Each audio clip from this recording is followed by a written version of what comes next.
Hey there, everyone. This week we are finishing up our series on challenging our thought patterns. And today we are exploring critical versus compassionate thinking. Many of us have an internal critic that talks to us at all hours of the day and night, repeating things such as "you're not smart enough," or "good enough," or "you don't work hard enough." And while it is helpful to have some level of self-criticism for growth, as we talked about last week in self-reflection, we also need to hold ourselves with compassion. If all we do is repeat critical thoughts in our heads, we start to live with criticism everywhere we go. And those stories that we repeat in our minds are the ones we begin to believe. In the Gospels, Jesus' greatest commandment is to love the Lord your God with all your mind, heart, and strength, and to love your neighbor as yourself. We often overlook this part, but Jesus tells us to love our neighbors as ourselves.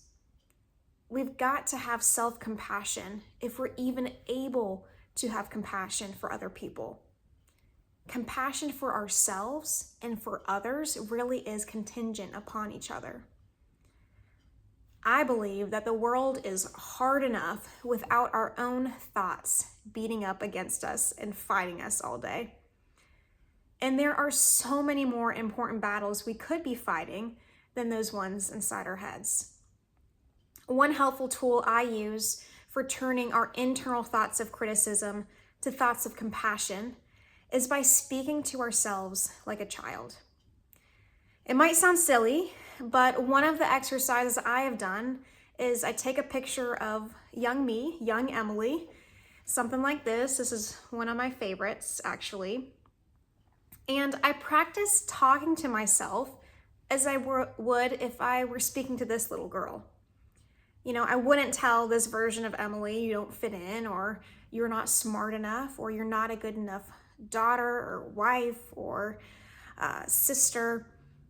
Of course not. I would speak to this Emily with love and with gentleness and with wonder. I might say something like, "You are fun, you are smart, you're loving."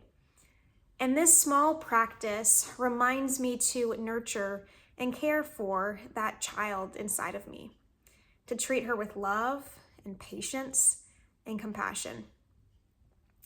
This is a vulnerable exercise, but I invite you to try it for yourself this week.